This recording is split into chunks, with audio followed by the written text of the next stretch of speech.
And we're on. All right. Brian, freshly back from the ATA trade show. How you doing, bud? Doing well, Jared.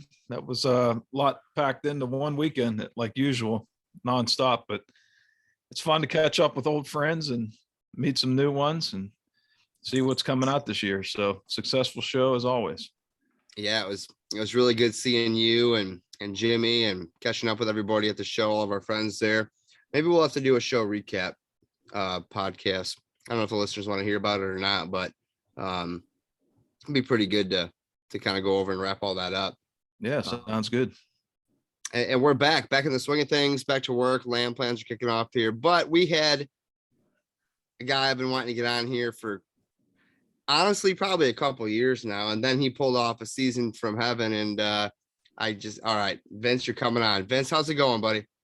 Going good. How you guys doing? A little overwhelmed right now being on here with you guys. My go-to habitat guys. I listen to everything you guys put out. You know, the 3-hour rides up north are listening to you guys. Appreciate that. Yeah, thank you. That's the kind of stuff that makes our day. So we truly appreciate that from the bottom of our hearts. So thank you very much. And we've been following you, or at least I've been following you on the Michigan stuff, the Michigan pages, David's page, and our chat and everything else as well. I'm a Michigan guy. I can relate. So why don't you start us off? I mean, you know how it goes. You could probably host a show yourself. So go ahead and tell us about you, where you're from, where your property is, your family, all that good stuff. Okay. Well, I'm 53 years old. Been married since 92. Beautiful wife who's supportive with everything that I do hunting. Got 4 daughters. They all hunt except for one of them. She chooses not to hunt, but 3 of them have deer under their belts. So, you know, they've been successful. Started out hunting probably like most people, you know, I'm the early 70s, you know, packed the truck up on the 13th of November and head up north to Houghton Lake area. And we used to hunt the Snowball Road area in Prudenville. Off of M55, very unsuccessful. Go up there on the 13th, you know, throw bait out on the 14th and sit in your blind for 3 days, hoping to see something. And yeah, it just, that's how my hunting career for really the first, really a long time went, you know. It's almost got out of it, started getting into custom cars, muscle cars and stuff. And then, family decided to buy property in Missaukee County, a cabin in 40 acres. And same thing, you know, you'd see the does, the occasional 1.5-year-old buck. And we bought the property in 94, and I was lucky enough to be invited to hunt a place in zone 3 in the Thumb area around 2001. And wow, did my eyes open up when I started hunting in the Thumb. I mean, just the amount of deer I was seeing, the bucks I was seeing, and I started being successful. I started really working on my hunting in an area that had the 2.5 to 3.5-year-old bucks. And the whole time I was hunting there, I was like, how can I get my property to be like that? And that's when I started getting into habitat, probably around 2005. Had the property logged, the front 40 that we originally owned. Things started getting better. A lot of poplar on the property, so that regrowth started happening. 3-4 years, the deer sightings really popped up. And then 2013 came around, and you guys heard all about the whole APRs thing of 2012. We were trying to get things going up there. Yeah, why don't you give us a little snippet of what happened and where we're at now? I can color it in too for you. Okay. Well, in 2012, I was on I don't know, you probably heard of it, the Michigan Sportsman Forum. Oh, I'm on it. Yep. Okay. And now remember, I'm just starting to see the 1.5-year-old bucks, the 4 points, the 5 points, the 6 points. And now someone's telling me that, that I'm going to have to be real choosy on what I shoot. So I was like, I wasn't real, supportive of it. And then I started asking questions and started asking questions to Tony Smith, Jim Brocker, sending messages and asking, and they're like, this is going to be good for you guys, and then you just the whole thing of it, you're going to let the age class go up and things are going to, and I was still kind of iffy on it. But the thing that saved me was the whole 3 years. It was, let's give it 3 years. If it doesn't work out, we can vote it out. And I would never vote it out now. Yeah, that's it's funny. So that the APR antler point restrictions in your area and where my new 70 acres is 3 on one side you have to have. Yeah. Right. So we won't go down too far down that rabbit hole right now, but basically there's been a lot of, after it's been in for a few years now, there's been a lot of good feedback, right, if you will. Sure. Yeah. People, everybody up by near me, everybody is happy there. I'm not going to say everybody, the majority, a good percentage are happy they're in there. It's working out, but yeah, things have been getting better every year. And then believe it or not, in 2012, when I started getting excited about it, a sign went up at the corner of my front property telling me that the back property, the back 40 behind me attached, went up for sale. So then I started whispering in my wife's ear, we got APRs coming up, we can attach 40 acres. And she gave me the okay, and we pursued it, and we ended up purchasing it. Believe it or not, the back 40, a lot of guys, the realtor, they weren't getting any offers. And it had a lot to do with, I don't know if you guys have the picture of the property, but there's a lot of water on it. There's 5 acres of wetland on the back there, and people stayed away from it. They, I think what it was is they just didn't realize that when you have water, you get edge. And It's the edge that creates the buck movement, the deer movement. It's thicker, got a lot of tag elders. So let me back you up real quick to the baiting years. What was the bait of choice back then? Oh, yeah. Oh man. Sugar beets. Okay. Yeah. Oh, we the red wagons, the red trailers that went behind the tractors, just we would load those up, and it was does, couple 1.5 year olds, but never see a mature buck or anything, anything of any size. Sure. And yeah, that, even being from Pennsylvania, I always heard that was very popular in Michigan back in the 70s and 80s. We couldn't bait.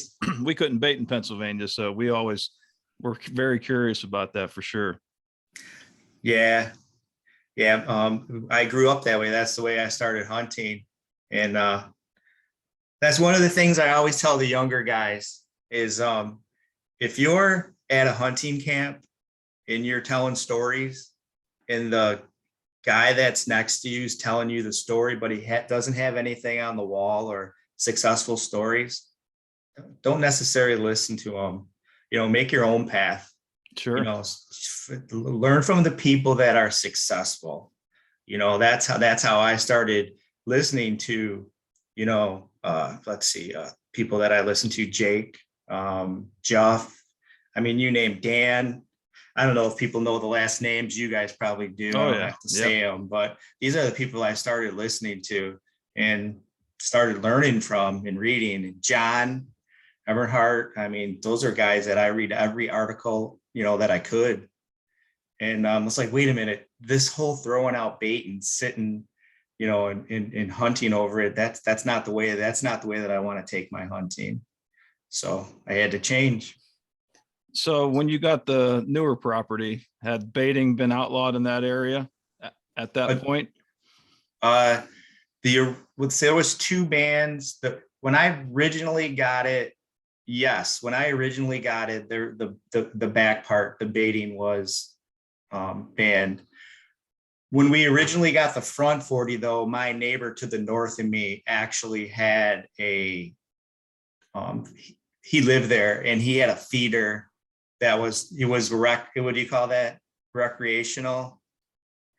And he had a barrel feeder feeding corn 7 days a week, 365 days a year. He was feeding corn, and it was really hard to deal with that with him. Sure. The deers were going there, so I Yeah, had to change my ways. Yeah. So is that kind of what pushed you into habitat, or was it a multiple reasons? No, you're dead on. I was like, I have to make it to where the deer want to stay here longer before they go over to his bait. And then that's when I learned that I got to have cover. If you look at that drawing there, the fields to the north, those are his fields that he leases those. And I had to get the deer to stay on my property longer before they headed out to those alfalfa fields. And for those who aren't aware, we are on also sharing this on video. We're recording this on video. We have Vince's property pulled up. You can see all this on our YouTube page if you're not following. Vince, sorry, continue. Oh, yeah. So it was a lot of cutting. I had Jake out. So when me and my wife decided to purchase it, the first thing that I did was got a hold of Jake at Habitat Solutions 360. And I had a lot of email and conversations with Jake, a lot of talking with him, and he thought he could help me.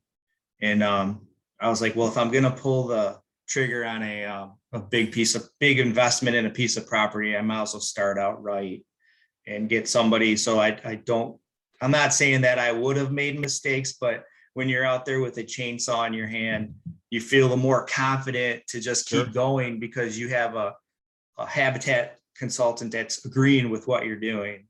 Right. You're not second guessing every tree that you cut.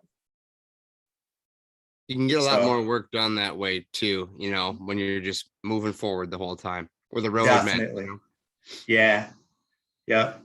Yeah. When I got the plan back from him, it was pretty overwhelming. Well, you guys do plans for people and you probably hear the same thing, it's like, wow. So what I did right away is I went to work and I do drawings at work on AutoCAD. And I said, you know what I'm going to do is I'm going to do a drawing, and instead of doing here and there, I'm going to pick sections of the property and finish like the majority of the work. Every year I'll have like a section and I'll just kind of move to what's most important. And that's what I did. And I've been doing that for 7 years now. Very nice. And what features would you say are pretty unique about your property? I see there's a big, so is the back to the west and the front to the east? Is that how you're? Yeah. Okay. So I see some wetland out there. What else does your property consist of? If somebody's not watching this on video, kind of explain. You have a long rectangular 80 runs east-west, more or less, 240s. Yeah, the original front 40 had there's a marsh in the center with a peninsula that goes into it, and that's a huckleberry marsh. It's real mossy. The deer will travel through there, and in wet years, the south side will fill with water. But on the dry years, it will dry out and the deer have trails. If you look at it on a satellite image, you can see all the deer trails going through it. Okay. So the original front 40 was pretty, that whole marsh there is 23 acres. Wow. So, and then the wetland over the wet section over to the west, that's 5. So that's a lot of the property that's just, you don't hunt, you don't get to it. But what people I didn't understand at first, but then I started learning, reading and watching Dan Infalt stuff, is that it's transition lines, it's edge, it's what you want. You can predict the movement of where the bucks are going to be shot or where they're going to be going because of the edge. And that's what it is. That's the best thing about my property is edge. Yeah, you sure do have a lot of it. And it looks like, is there any topography in terms of Yes. drastic topography? Okay. Yeah, on the east side and the west side of the center marsh, there's probably a 20-foot drop going to the marsh. Okay. And then on the military crest of that, there's trails that are down into the dirt going around that marsh. And we talk about what were your failures in the early years. My failures were not recognizing that, staying on the food plots that I created and staying on the edge with a stand and not recognizing that deer are going to move on the edge. That took me a while it took me to learn. My family that I was hunting with weren't going to show me that wasn't something that they were learning. They were throwing bait out and sitting over a bait pile. But yeah, it was the edge. That was my biggest mistake, was not hunting the edge. I mean, you're talking northern Michigan. Everybody, not everybody, but a majority of people still bait up there, even with the bait ban, right? And it's just tradition. I mean, it's what we've been doing for how long here.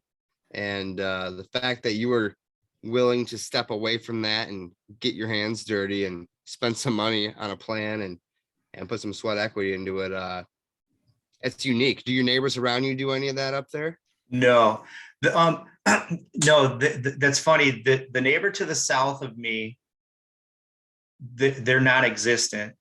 They have an alfalfa field, a really thick, nasty bedding area that it's pretty much a giant sanctuary. And it's something that I had to learn, because as much as I was doing to my property and as much scent-free, good access that I was doing, the deer still felt safer on my southern neighbor's property because nobody was on that property. It's just it's basically an investment for him. It's 77 acres and he farms out 50 acres of it and the rest of it's just nasty thick. So they have food and cover. And I had to figure out how to get them to cross over to me. All right. Well, I think my next question is going to be, how'd you do that? Food. Yep. Yeah. Okay. It was food. And boy, did I make some mistakes with food. Let's hear about them. Yeah, back in 2005, when I first had the property logged, I had the logger make me some food plots, and you can see them on that east property. There's two food plots there. There's one that's longer, and then there's a smaller one over in the what does that be? The northeast corner.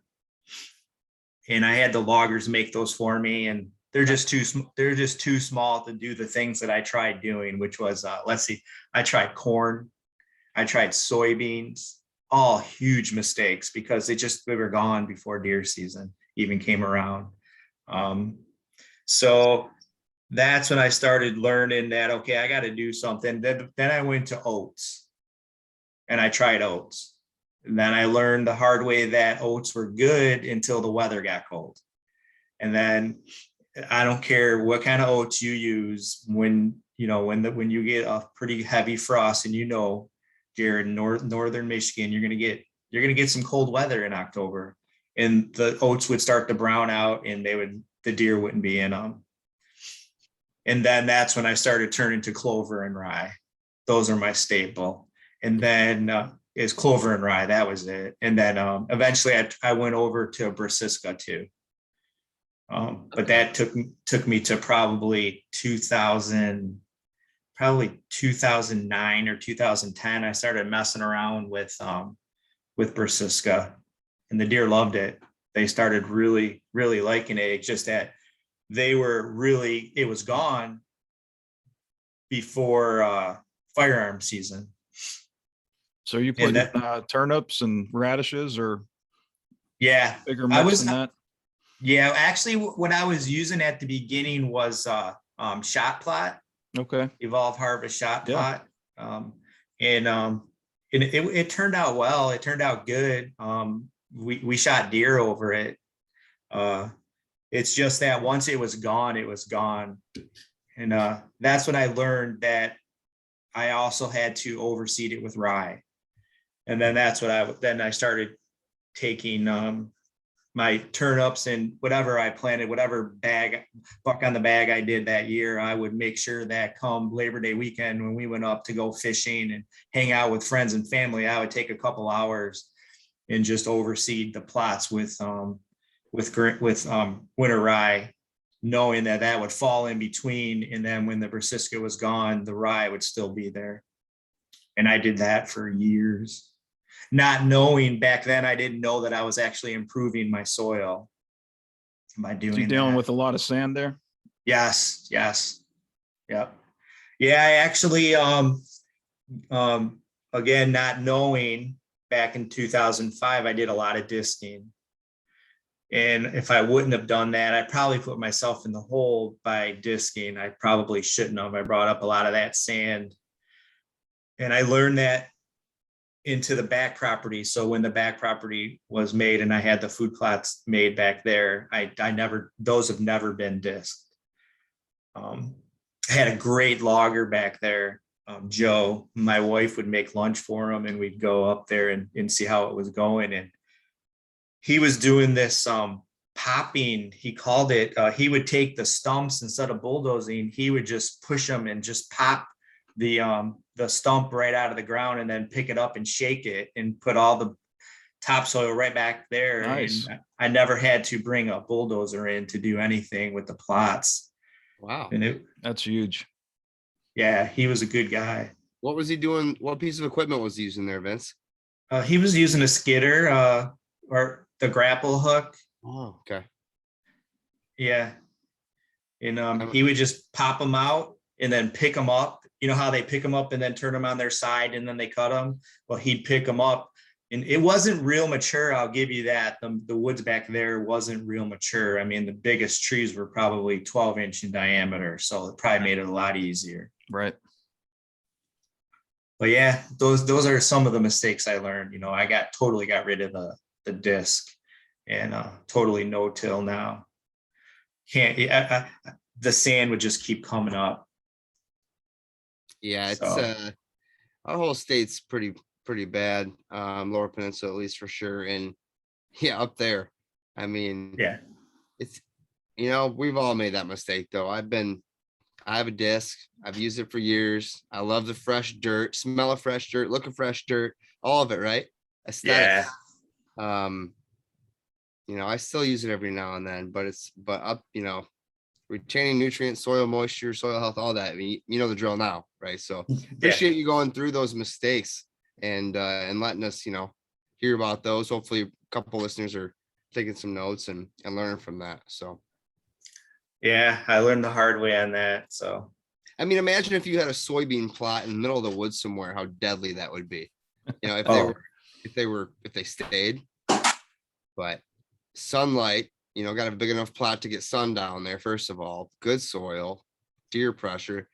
I'm tempted to try it up north too, but it's not realistic. no.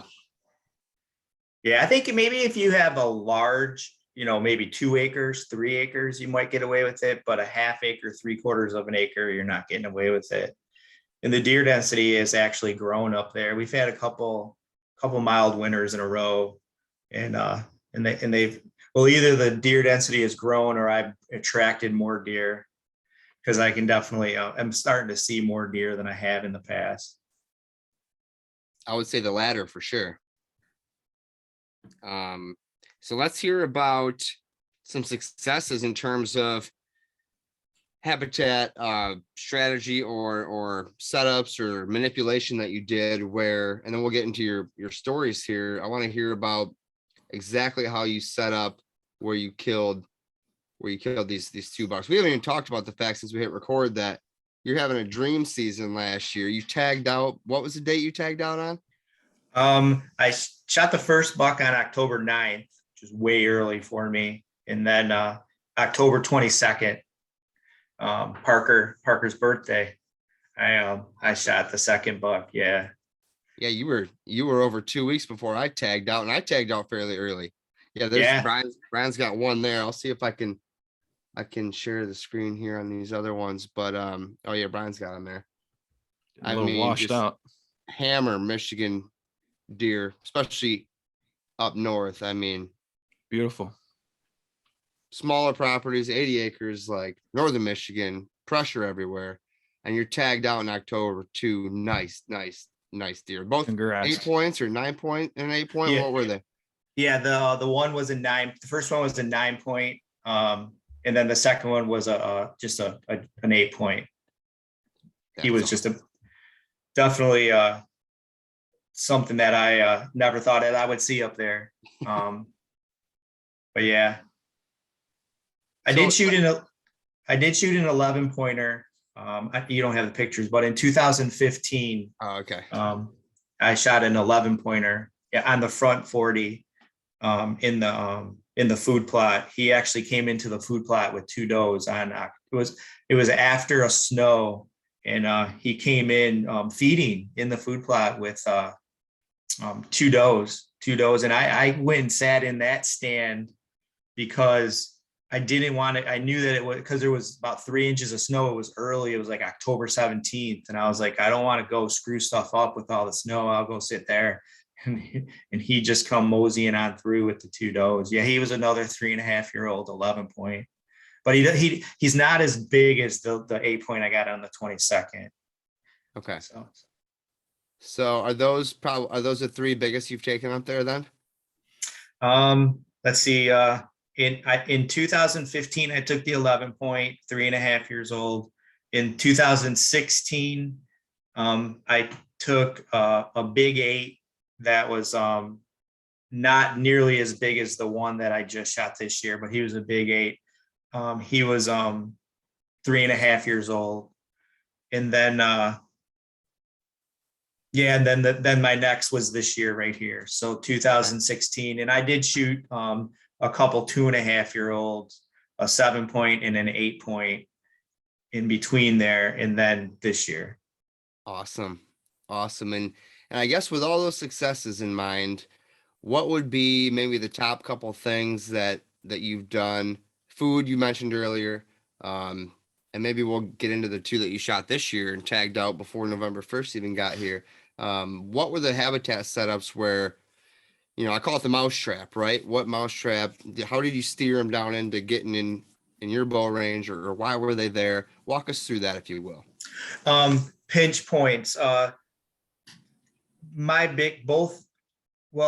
second buck this year and then the big 8 of 2016 were just narrowing things down to a pinch point and using the edge on the marsh was the big 8 in 2016. I have a tree stand. I don't know if you can see the peninsula on the drawing. Let's see. Let me share it again here. I want to say, because I follow your stuff enough on Facebook, that it's this one right here. That's actually a buck bed. The ones that you see in the light blue like that, those are known buck beds that I found. But the peninsula to the northwest of there, you'll see it just very little bit from there. Yeah, right in there, you'll see the dark spot right there. That's actually a cedar. Yeah. Then my tree stand is right due south of that. You'll see the blue dot. That's my tree stand. That's the one right there. And nice. What I do, I catch the deer. I caught him going back to his bed, which was the blue spot to the east of him. I knew that he was eating in the fields, and then he would come through and then he would come and go along the edge of the marsh. And then he was just hugging that edge. And then then he got into that pinch point right there. And I ended up getting him following 2 does. right in that pinch point, heading back to his bed. The thing that I've learned is pinch points and then your access. I have my main access is from the south. So most of my hunting that I do, if you look at all of my stands are for that east-west movement, and I'm going in perpendicular from the south. Did you mainly hunt cold fronts? You mainly hunt like a north wind cold front? Yes. That's my. If you go back to 2017 when I didn't get a deer, I never had an opportunity at a good shooter buck. And I've went back and looked at it. There was very few cold fronts that fell on weekends. And with me working, I'm able to take a Friday or a Monday off, but I can't take no Wednesday or Thursday off to head up to hunt. So I really watch the weather for those cold fronts because I need the north wind. I need a northwest, northeast. Those are the winds that help me with the south access. And that's my scent control, access, and then pinching them down to give me a bow shot. Okay, so Brian, you got something? No, I was just going to say that's something that we preach all the time is access. It doesn't matter. And you've figured this out, Vince. You talk about failures, but the successes really start to come when you start paying attention to where you're putting your boots and how you're getting in and out of there for sure. Yeah. When the plan came together with me and Jake, that he'd preach it and Jake's kind of like a mentor to me now. If I got questions, I just text him and we got kind of a relationship now. I bounce stuff off of him and he lets me know if it's a bad idea, a good idea. And excellent. And I've learned a lot from him, and pinch points, access, that's what you got to do. And he told me when he gave me the plan, because I know you guys might run into this, I wanted a plan. So, okay, I need you to tell me what to do. And he's like, these are the best features on your property and we're going to improve them, or you're going to improve them. But, you're going to learn as you hunt the property. You have to learn and things. And that's what I've been doing. I've been learning the property, you make a change. It's all nuanced, right? Like, we walk places and can pick out a tree or this and that, but if they're moving 40 yards different direction for a certain reason, we say then adjust, right? Don't just set it in stone, adjust. Yeah, it definitely. Yeah. But yeah, that was that's a thing that I learned is pinch points and access. Okay, now on your pinch points, explain how you're making these. I assume it's with a chainsaw, but yes, fill me in on how exactly you made this pinch point. And then how wide did you have it? How big were the trees? Where is it in relation to your tree stand? All that good stuff. Okay, the pinch point, we'll just continue. I'll just continue to explain that one because that one's kind of my favorite spot. It is my favorite spot to hunt, even though I've shot bucks other places. That area right there is my favorite spot. But the trees. I'm a ladder stand hunter, so my tree stands are in conifer. That's my favorite tree, is a conifer tree. And to just hollow out an area for me to get in there into my ladder stands. One of the reasons I like ladder stands is because eventually I'm going to have my daughters. I want them to be able to hunt too, and ladder stands make it easier for them. For sure. And then what I did with this is I picked the tree that I wanted to put the ladder stand in. We put it in there, and then I went and I seen the trails where they were coming down. They're actually in that area there was actually 3 trails that were being used. Closest one was 20 yards. The farthest one was about 36 yards. It was right on the edge of the marsh. So what I did was as I went in there and I chainsaw, as I hinge cut a bunch of trees, they were the musclewood.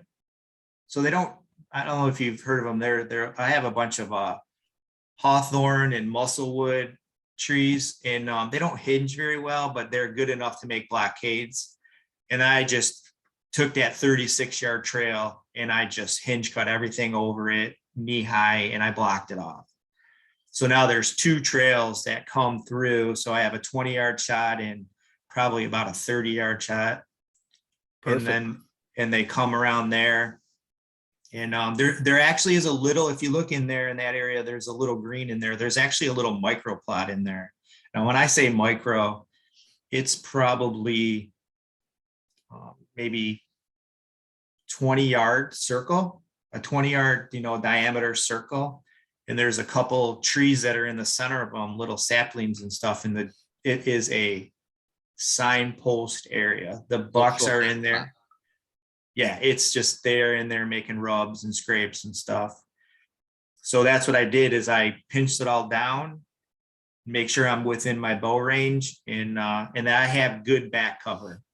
And I try to do everything for a north wind. Now, did you plant something in that kill plot, or did you just let it come up natural? No, actually it's been a work in progress. It was there when me and Jake walked the property, and it was canary grass. For some reason, I had the soil sample done on it. I sent it out, and it's really good soil. So there's been a lot of Roundup applications and Roundup rye. And then this year I actually went in there, last fall, I actually went in there on Labor Day and did rye and crimson clover, red clover, and white clover. It came in great. Nice. So we'll see what it looks like come spring. But yeah, I do plant it, and it works well. The thing that I do have to keep doing is the canopy wants to swallow it up and takes away the sunlight. So every year I have to go in there and keep trimming it back so that it gets the sunlight. I have a couple questions, Vince, on your story so far. First, I guess a comment. I actually shot my buck out. This is my first buck out of a reed canary food plot this year.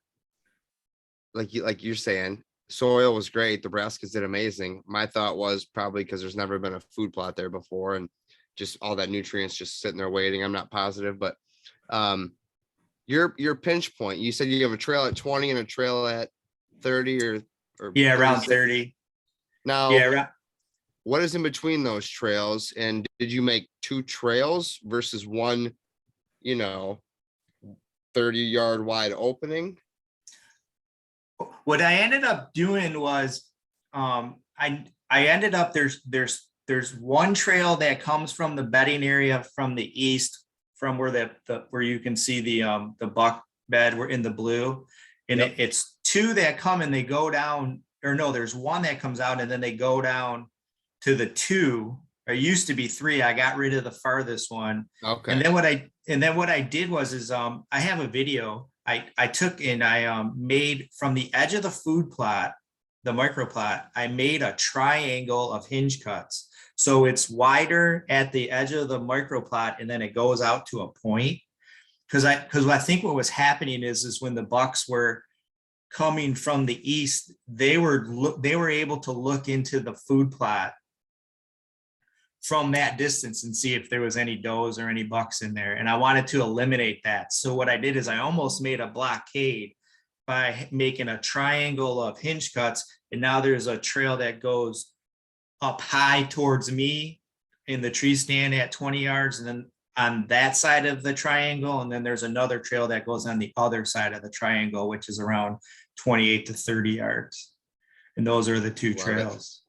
I love but it. yeah, You're enhancing what was kind of naturally there as trails, but you're making it, you're enhancing it. You're making it, they have to travel through the chute to be able to see and continue moving onward, which puts them in bow range for you. Exactly. Yeah, I wanted to stop. And not trying to make the deer do something they don't want to do. Good on you for paying attention and seeing where they want to be and just making it better and enhancing it, like Jared said. Yeah. Yep. It's funny. In 2018, the closer trail, I was sitting in there in a cold front morning. I think it was like November 1st or something like that. And I had 2 does to the east, and I had 2 bucks come down the front trail of the triangle. And I end up shooting the 7-point. Well, Tony Smith was up there at his hunting cabin that's not too far from me. And I texted him, and he came over that year, and he helped me track it, helped me drag it. It was one of my favorite hunts. Very nice. Yeah, That's awesome. it was. He probably dubbed it like he dubs every other buck, right? His nice 4-letter word. He calls them all. Tony likes to call everybody's buck a dink all the time. Yeah. It was. That's cool. Yeah, it's an. Oh, go ahead. Sorry. I would say it's a great area. I love it, and I always find myself, and Brian, you probably know, I find myself wanting to not do too much. I try, if I go, I don't want to screw it up. It's a good spot. I just don't want to. Took me a long time to learn that. But yeah, you're right. Absolutely. So that is where you shot which buck this year? The first one? No, I never sat there this year. Oh, interesting. Okay. Yeah, I never sat there this year. So that Kind was of bummed about that. Well, that was a good example of a mouse trap, quote unquote, as we call them. I appreciate you diving deep into that. I want to this year in the podcast, I want to dive deeper into some of the conversation we have and really get more specific on some stuff. That was perfect. So let's hear another one. I want to hear exactly where you shot the 2 this year. Okay. If you want to hear a mousetrap, we'll go to the second buck that I shot on October 22nd. Now, this one was shot in the southwest corner of the property. Down in there. And I'm using the pinch point of the edge of the water, the wetland right there. And I mean, when I say it was in the corner, it was right on my property border.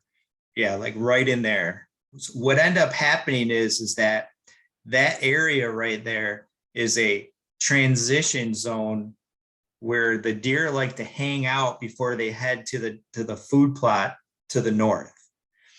And I have a mature apple tree, I'm sure you know, inside the food plot, the destination plot to the north. There's a mature apple tree that just it's loaded with apple trees pretty much every year. I found that apple tree before I had the property logged, and I basically put red tape all around it and told my logger, don't hurt this apple tree. And then we made the plot around it. Oh man. Excellent.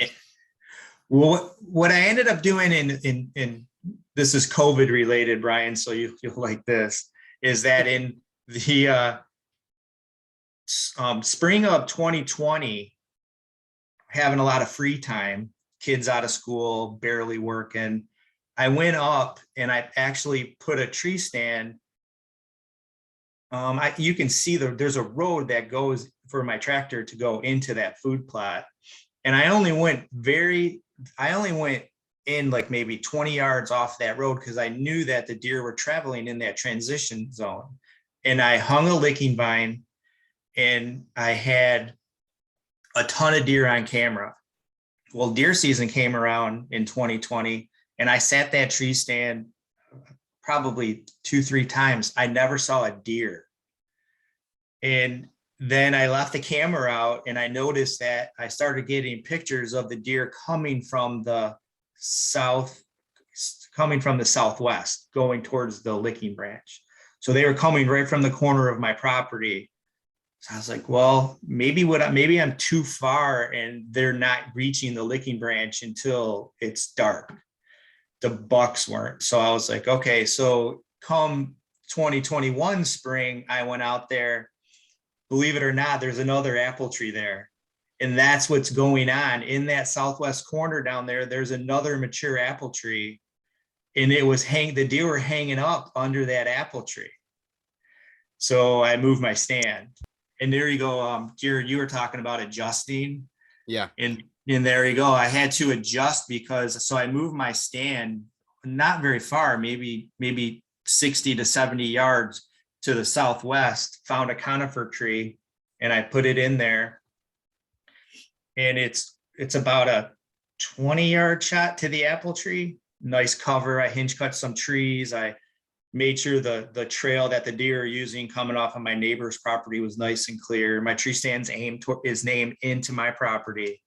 I had already had a deer under my belt by the time October 22nd come around. I still haven't set the stand. I was doing some work in the barn.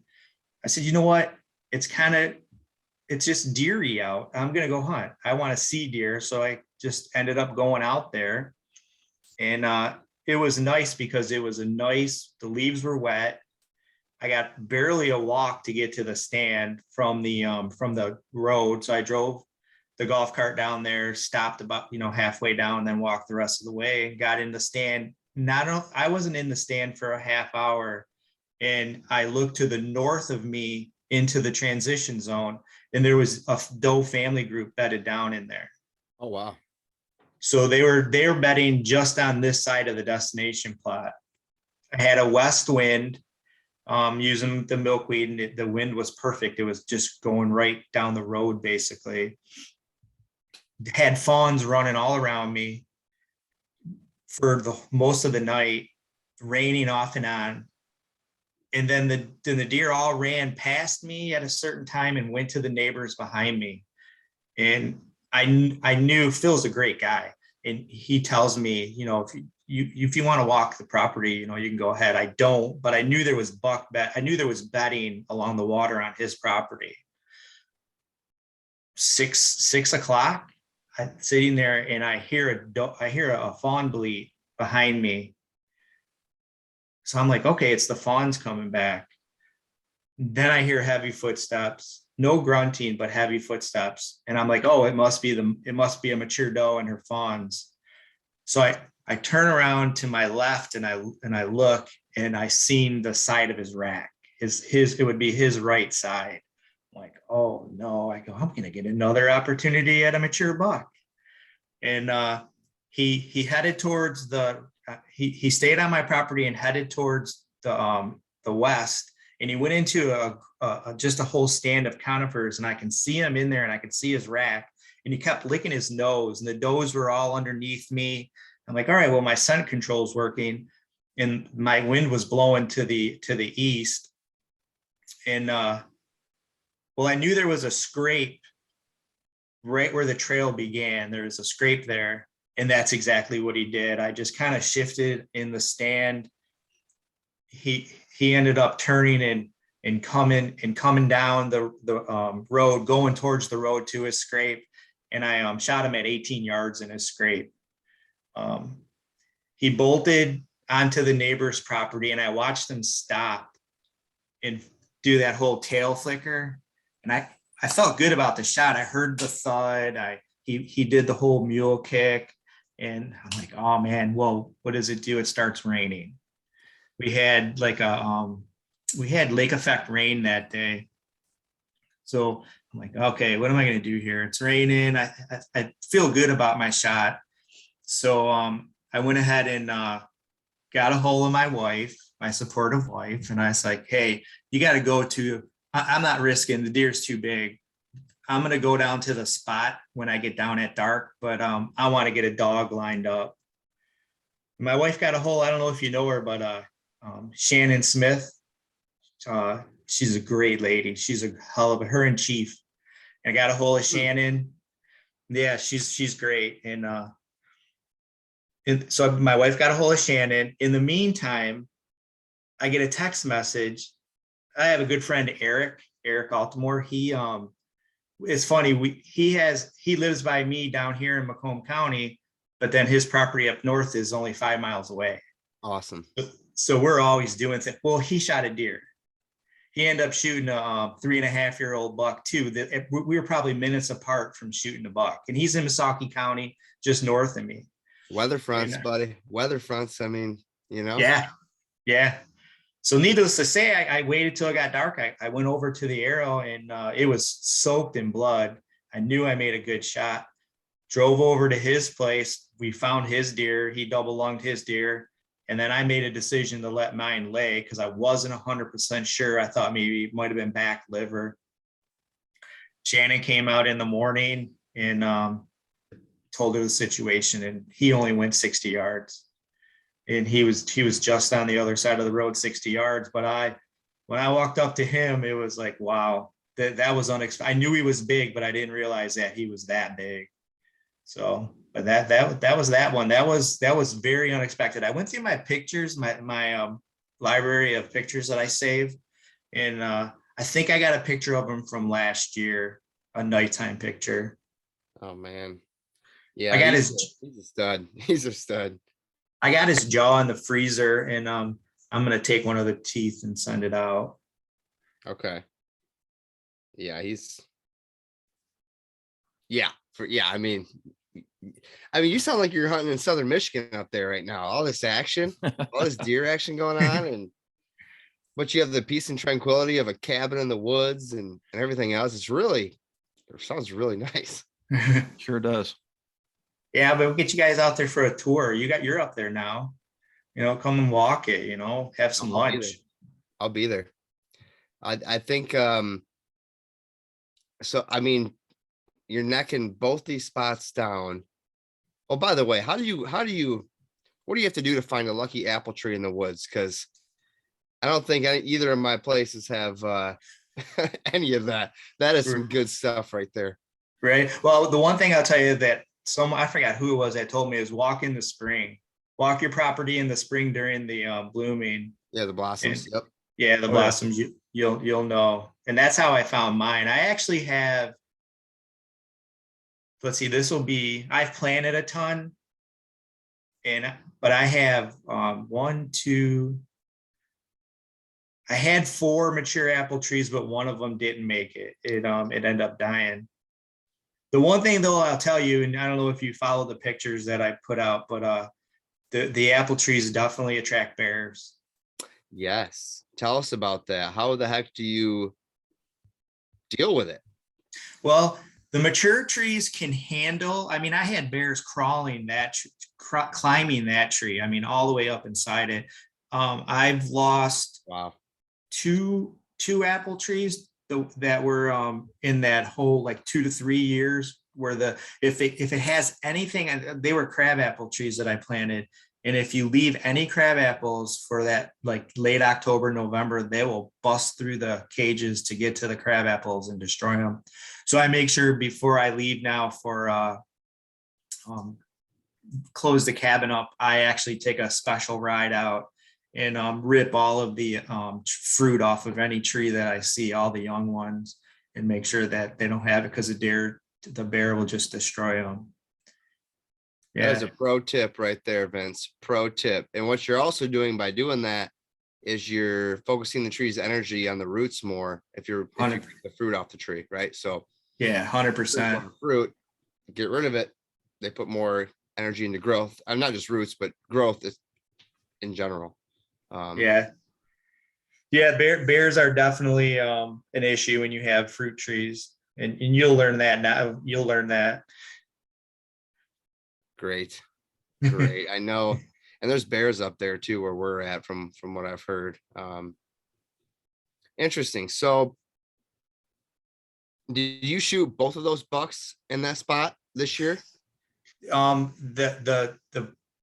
big 8 was shot, what I told you, was in the southwest corner, and the 9-pointer was shot in the food plot, that one just to the north. So they were within 100 yards of each other. Gotcha. In that southwest corner. That is awesome. Now, I'm just trying to think here. Any other pro tips that Vince learned up north in northern Michigan on his 80 that we can talk to the listeners about here? I love hearing those stories. It gets me fired up. It's only January. We have a long way to go, but that is just awesome. Are you doing any more logging coming up? Tell us about what your timber looks like now. Any understory coming up? What are you dealing with in terms of sightlines? How far can you see? Yeah, no. From I have a lot of poplar on the property, both front and back. So the ground cover is really good right now because it's been 7 years. But one of my projects for 2022 is the crown of the trees that I left when I had the logging, oak trees, some soft maple, some hard maple. It's really starting to shade out my food plots. When I left them 7 years ago, I thought, okay, I realized it, but it's starting to come true. The crown I got on my back food plot, the one that's all the way to the north, on the north piece, I have some oak trees that that one there, the oak trees, red oaks. And back when I had the property logged, it was, you don't touch oak trees. Isn't that what we say? Don't touch the oak trees. Well, I wish I would have made a little bit more money off of these oak trees, because they're not doing me any good. And now I got to fight the lean to get them to fall the way that I want them to fall.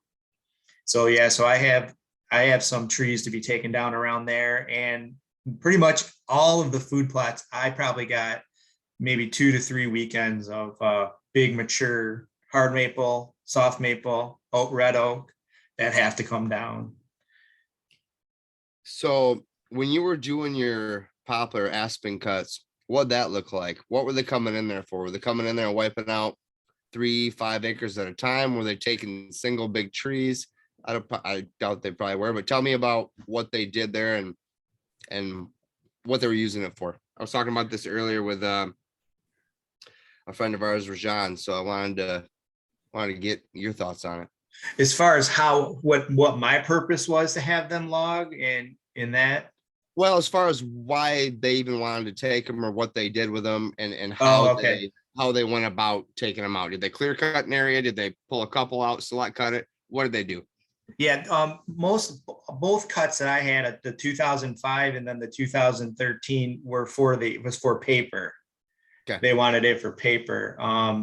The agreement that I had actually with both of them was leave all the poplar was to be taken, no matter in the areas that I designated as areas. Like if you look at my road frontage in front of the cabin, I actually told them not to take any of that, because I wanted, so there is mature poplar probably 50 yards, 60 yards from the road in, but I wanted to keep the privacy for the cabin to have that all still be. And plus, it just looks better than having it all thick and nasty. And I don't hunt up there, so I left that alone. But everything, you probably can look at it in the map and see where it's thinner. That was all the aspen was, or poplar was completely taken out, just a clear cut, but leave all of the soft maple and hard maple that were single stem. That was the agreement that I told them. If it's single stem, a good looking tree that's single stem, leave it. But if it's got 4, go ahead and take them. And that was the agreement that I had on the front. The back one, there wasn't that many oak up front, but in the back I had oaks mixed in too. And when I told the guy, leave the red oak, any good red oak, but go ahead and take all of the poplar and leave the hard maple and leave the soft maple if it's straight. And that's the way I left it. Now I did have I did go and I only had them take the center of the back piece. Just picture a 50-yard border all the way around the back piece, because I didn't want them messing with the edge. I didn't want the edge around the marsh or the edge on the wetland. I didn't want them messing with any of that, because I knew the deer were already moving in those areas, and I didn't want them going in there and taking anything. And plus the areas that I knew I was going to set up tree stands, I didn't want it to, I knew from the front how thick it can get. And I didn't want it to get so thick that I wasn't going to be able to hunt, or I was going to have to constantly be clearing shooting lanes, because boy, when you start cutting that stuff, it'll grow in so thick. It will, it really will. Your choice on leaving the soft maple single pole trees. What was your reasoning behind that? For hinge cutting. We were My hinge man. cutting for a side cover. Yep, I figured as much. I just wanted to hear it. That's all. Yeah. Hard maple, I understand that. Oaks, I get, right? Some value in the future. But yeah, all right. Well, that answered my question. So Yeah, I wanted to make sure that I could immediately get side cover. And so that was my plan anyway. It seems to be it seemed to have worked. yeah. The one thing too, I'll tell you, if you're gonna get logging done and you know that stuff's gonna grow in the poplar's the shoots are gonna come up, just like I have a couple corridors that I went and just when it was clear cut and there was nothing there, I went and took some yellow ribbon and I just kept Roundup every year, and it created travel corridors where the poplar, when it's coming, the shoots are coming up, you hit them with Roundup a couple times and they won't come back anymore. And if you stay on top of it, you can have nice travel corridors. That's your deer trail. You're just spraying what 2 foot wide swath, right? Yeah. Because it's gonna get it's gonna get nasty and thick pretty quick. Yeah.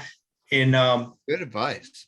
I used a backpack sprayer and I knew where I wanted them to go by trees and stuff. And I just marked it from day one.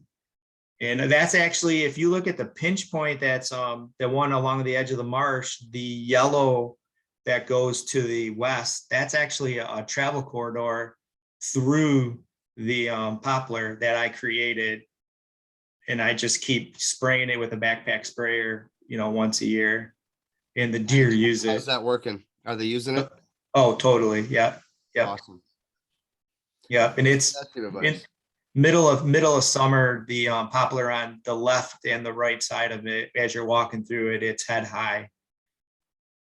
And they're walking right through there. That's perfect. That's a good tip for my friend Art. Art, if you're listening on that land plan, try that too. That's great. That's great stuff. I think we're on my property up north. It's hard maple, it's aspen, and it's beech. So Yeah. I'm not lucky enough to have any oaks that I found yet, but I'm getting a cut as soon as I possibly can. And I think I'm gonna have to do what you just said there, because that's a good plan. Yeah, it works well. A lot of people struggle with like, what do you do? And I found from my experience in the front is just hit it with Roundup. So Vince, I appreciate your time. It's already gone over an hour. This is awesome. I could do this all night long. We always wrap this up with, well, you know the drill. Want to hear what your favorite tree is? It's funny you say that, because we've just been talking about my favorite tree. Really? And it's the poplar.